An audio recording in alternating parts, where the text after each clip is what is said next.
Bollywood silver screen presenting do little. इस कहानी की शुरुआत में डू लिटिल नाम के एक डॉक्टर को दिखाया जाता है जिसके अंदर एक खास पावर होती है कि वो किसी भी जानवर से बात कर सकता है और अपनी इस पावर से, अपने इस टैलेंट से वो बहुत जल्दी पूरे इंग्लैंड में फेमस हो जाता है। यहाँ तक कि इंग्लैंड की रानी भी उससे मिलती है और उसे जानवरों का एक बहुत बड़ा हॉस्पिटल गिफ्ट कर देती है। डू लिटिल की जिंदगी में सब कुछ अच्छा चल रहा होता है, वो अपनी जिंदगी से बहुत खुश और सेटिस्फाइड होता है। डू लिटिल यहाँ पर एक लड़की से बहुत प्यार भी करता है जिसका नाम लिली है, जो कि एक एक्सप्लोरर है। वो दुनिया के कोने कोने तक जाना चाहती है। डू लिटिल भी उसके साथ जाता है, जहाँ जाने के बाद वो जानवरों का डॉक्टर होने के नाते जानवरों की मदद भी करता है। डू लिटिल और लिली एक दूसरे से बहुत ज्यादा प्यार करने लगते हैं और ये दोनों शादी कर लेते हैं। और शादी के कुछ वक्त बाद ही इनकी खुशियों पर काले बादल मंडराने लगते हैं। एक बार जब लिली और डू लिटिल वापस आ रहे होते हैं तो समंदर में तूफान आ जाता है और उस तूफान में लिली डूब जाती है, उसकी मृत्यु हो जाती है।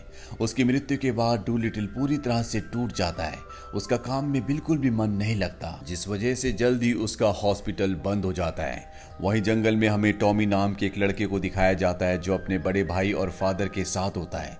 ये सब के सब शिकार कर रहे होते हैं, लेकिन टॉमी को जानवरों से बहुत प्यार है और तभी ये एक गिलहरी को घायल कर देते हैं। टॉमी से कहा जाता है कि तुम इस गिलहरी को मार दो, लेकिन टॉमी के दिल में जानवरों के लिए बहुत दया होती है। वो चाहकर भी उस गिलहरी को नहीं मार पाता और तभी ऊपर पेड़ पर एक पैरट आता है और वो टॉमी को इशारा करता है कि तुम इस गिलहरी को लेकर मेरे साथ चलो। टॉमी उस गिलहरी को उठाता है और पैरट का पीछा करता है। पैरट उसे डू लिटिल के हॉस्पिटल ले आता है जो अब बंद हो चुका है। टॉमी जब हॉस्पिटल के अंदर आता है तो वो एक जाल में फंस जाता है। वहीं हमें अब डू लिटिल को अंदर दिखाया जाता है जिसकी दाढ़ी बड़ी बड़ी हो चुकी है। वो किसी भी इंसान से नहीं मिलना चाहता। पैरट उसे बताता है कि बाहर एक इंसान ने गिलहरी को लेकर आया है, पर वो किसी भी इंसान से नहीं मिलना चाहता। वहीं टॉमी को दिखाया जाता है जो जाल में फंस चुका है और तभी अम्ब्रेला लेकर एक बहुत प्यारी सी लड़की उसके पास आती है जो इंग्लैंड की राजकुमारी है, यानी कि वो इंग्लैंड की क्वीन की बेटी है। वो टॉमी को उस जाल से छुड़ा देती है और इसके बाद ये दोनों के दोनों हॉस्पिटल के अंदर आते हैं, जहां पर टॉमी हॉस्पिटल के अंदर जानवरों को देखकर डर जाता है और इसके बाद वो डू लिटिल को वो गिलहरी देता है जो घायल है। डू लिटिल जब उस घायल गिलहरी को देखता है तो उसके दिल में दया आ जाती है और वो अपने जानवर साथियों से कहता है कि ऑपरेशन की तैयारी करो। सब उसकी इंस्ट्रक्शंस को फॉलो करते हैं। यहाँ पर जो चिंपैंजी होता है वो गिलहरी को ऑपरेशन थिएटर, ऑपरेशन टेबल पर लिटाता है और इसके बाद ये सब के सब मिलकर ऑपरेशन करना शुरू करते हैं। टॉमी देखकर बहुत इंप्रेस हो जाता है कि किस तरह से डू लिटिल जानवरों से प्यार करता है और वो तय करता है कि वो डू लिटिल के पास रहकर इस कला को, यानी कि जानवरों से बात करने की कला को सीखेगा। यहाँ पर जो राजकुमारी आई होती है वो डू लिटिल से कहती है कि रानी की, यानी कि मेरी मॉम की तबीयत बहुत ज्यादा खराब है और वो तुमसे मिलना चाहती है। हालांकि डू लिटिल अपनी पत्नी के मरने के बाद यहाँ से बाहर नहीं निकला होता, लेकिन जब उसे पता चलता है कि रानी की तबीयत खराब है तो वो रानी के पास अपने डॉग के साथ जाता है और अपने डॉग से कहता है कि रानी को सूंघकर बताओ कि उन्हें क्या प्रॉब्लम है। उसका डॉग रानी को सूंघता और उसे बताता है कि मैंने ऐसी स्मेल अपनी जिंदगी में कभी भी फील नहीं की। यहाँ पर डू लिटिल देखता है कि एक एक्वेरियम है जिसके अंदर ऑक्टोपस है। वो उस एक्वेरियम के अंदर अपना मुंह डाल देता है और ऑक्टोपस से पूछता है कि बताओ यहाँ पर क्या हुआ था। ऑक्टोपस उसे बताता है कि रानी ने आखिरी बार चाय पी थी जिसके बाद वो बीमार हो गई और डू लिटिल समझ जाता है कि उन्हें चाय में जहर मिलाकर दिया गया था और अब वो उस जहर के बारे में पढ़ता है और कहता है कि ये बहुत ही खतरनाक जहर है जो कि नाइटशेड पौधे से बनाया गया है और जल्दी अगर रानी को एंटीडोट नहीं दिया गया तो उनकी मृत्यु हो जाएगी। और इस नाइटशेड पौधे का जो एंटीडोट, यानी कि इस जहर को काटने का जो तोड़ है, वो एक खास तरह का फ्रूट है जिसका नाम ईडन है, जिसे हासिल करने के लिए इन्हें एक बहुत लंबे सफर को तय करना होगा। और अब डू लिटिल अपने साथियों के साथ उस सफर पर जाने के लिए तैयार हो जाता है।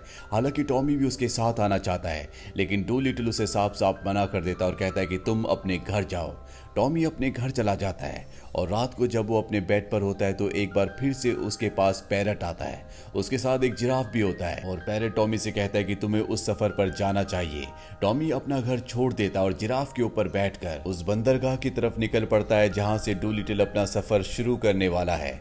और जब वो उस जगह पहुंचते हैं तो डू लिटिल का शिप जा चुका होता है। यहाँ ऊपर एक टूटा हुआ ब्रिज होता है। टॉमी उस ब्रिज के ऊपर पहुंच जाता है और जब ब्रिज के नीचे से डू लिटिल का शिप गुजरता है तो तो वो उस पर कूद जाता है। हालांकि डूलिटिल को बिल्कुल भी अच्छा नहीं लगता, पर उसका पेरेंट बोलता है कि तुम इस सफर पर पूरी तरह से अकेले हो, इसीलिए मैं टॉमी को यहाँ पर ले आया। वहीं पर हमें राजमहल दिखाया जाता है, जहां पर लॉर्ड थॉमस, जो कि रानी के चेयरमैन होते हैं, उन्होंने ही उन्हें जहर दिया था और उनके साथ उनका डॉक्टर भी मिला हुआ था। दरअसल ये जो डॉक्टर होता है ये डूलिटिल को बिल्कुल भी पसंद नहीं करता, क्योंकि डूलिटिल को अपने डॉक्टरी पेशे में बहुत ज्यादा फेम मिला होता है। और अब चेयरमैन डॉक्टर से कहता है कि तुम्हें डूलिटिल को रोकना होगा, इससे पहले कि वो वापस आए तुम्हें उसे खत्म करना होगा। और अब ये डॉक्टर अपने बड़े शिप को लेकर उसके शिप के पीछे जाता है। डूलिटिल उस शिप को देख लेता है, जो कि एक वॉर शिप होता है, और वो समझ जाता है कि ये शिप इनके ऊपर हमला करने वाली है। तभी वो एक बहुत बड़ी व्हेल मछली को बुलाता है, जिसकी मदद से वो अपना शिप लेकर यहाँ से निकल जाता है। और अब वो पहुंच जाता है एक राज्य, जिस राज्य में दिखाया जाता है कि डूलिटिल के वांटेड के पोस्टर लगे हुए हैं। और ये पोस्टर यहाँ के राजा ने लगवाए होते हैं, क्योंकि लिली जिससे डूलिटिल ने शादी की थी वो इसी राजा की बेटी थी, जिसे वो यहाँ से भगा कर ले गया था। और अब डूलिटिल को इस राज्य से अपनी पत्नी की एक खास किताब चाहिए, जिसके अंदर वो मैप है, जिससे इन्हें ये पता लगेगा कि ईडन फ्रूट कहाँ पर है। ये उस राज्य के राजमहल में पहुंच जाते हैं। डूलिटिल को पता है कि वो डायरी उस जगह पर है जहां पर राजा सोता है। यहाँ पर एक संकरा रास्ता होता है, जिससे डूलिटिल नहीं जा सकता। टॉमी कहता है कि मैं अंदर जाऊंगा। वो अपना भेष बदल लेता है और ड्रैगन फ्लाई की मदद से किसी तरह से दरवाजा खोलकर वो उस कमरे में पहुंच जाता है, जहां पर राजा बहुत सारे शेरों के साथ सोया होता है। वो धीरे धीरे डायरी की तरफ बढ़ता है, पर इससे पहले कि वो उस डायरी को हासिल करता, ड्रैगन फ्लाई की वजह से राजा की आंखें खुल जाती है। वो नींद से जाग जाता है और न सिर्फ टॉमी को बल्कि डूलिटिल को भी गिरफ्तार कर लिया जाता है। डूलिटिल से राजा नफरत करता है, इसीलिए वो टॉमी को अपने साथ ले जाता है और जिस पिंजरे में उसने डूलिटिल को बंद किया होता है वहां पर अपने खूंखार शेर को छोड़ देता है। वहीं टॉमी ड्रैगन फ्लाई से कहता है कि शिप में सभी जानवरों को बता दो कि हम पकड़े गए हैं, हमें मदद की जरूरत है। ड्रैगन फ्लाई शिप में जाता है और सबको बता देता है, और अब सभी जानवर महल के ऊपर हमला कर देते हैं। डूलिटिल का जो गोरिल्ला होता है वो देखता है कि डूलिटिल के ऊपर शेर हमला करने वाला है। वो शेर के सामने आ जाता है, वो शेर से लड़ता है और डूलिटिल को यहाँ से बचा कर ले जाता है। टॉमी के हाथ वो डायरी भी लग जाती है जिसमें नक्शा है, पर इससे पहले कि ये अपने शिप तक पहुंचते यहाँ पर डॉक्टर भी आ जाता है, जो लगातार इनका पीछा कर रहा था। वो इनसे डायरी ले लेता है, साथ ही इनके शिप को पूरी तरह से तबाह करके यहाँ से डायरी लेकर निकल जाता है। और अब ना इनके पास शिप है और ना ही डायरी। अब इस राज्य का राजा यानी कि लिली के फादर इनके पास आते हैं। डूलिटिल उन्हें सारी कहानी बताता है कि किस तरह से वो रानी की जान बचाना चाहता है, और ये भी कि उसने उनकी बेटी से शादी की थी। सारी सच्चाई जानने के बाद राजा उसे माफ कर देता है और उसे एक बहुत बड़ी शिप देता है। हालांकि अब इनके पास नक्शा नहीं है, लेकिन समंदर में जो मछलियां होती है, डूलिटिल उनसे बात करता है और पूछता है कि डॉक्टर किस तरफ गया है। मछलियां उसे दिशा बता देती है और डूलिटिल उसी दिशा की ओर लगातार आगे बढ़ता रहता है और एक आइलैंड तक पहुंच जाता है। ये वही आइलैंड है जहां पर डॉक्टर आया है, क्योंकि वो भी उस ईडन फ्लावर को हासिल करना चाहता है। डूलिटिल अपने साथियों के साथ संकरे रास्तों से होता हुआ एक बहुत ही खतरनाक गुफा तक पहुंच जाता है, लेकिन इससे पहले कि ये उस फूल तक पहुंचते यहाँ पर जो डॉक्टर होता है उसके साथ बहुत सारे लोग भी होते हैं। वो सब इन्हें घेर लेते हैं और अब डॉक्टर इन्हें मारना चाहता है, लेकिन तभी ये देखते हैं कि पूरी गुफा में रोशनी होना शुरू हो जाती है।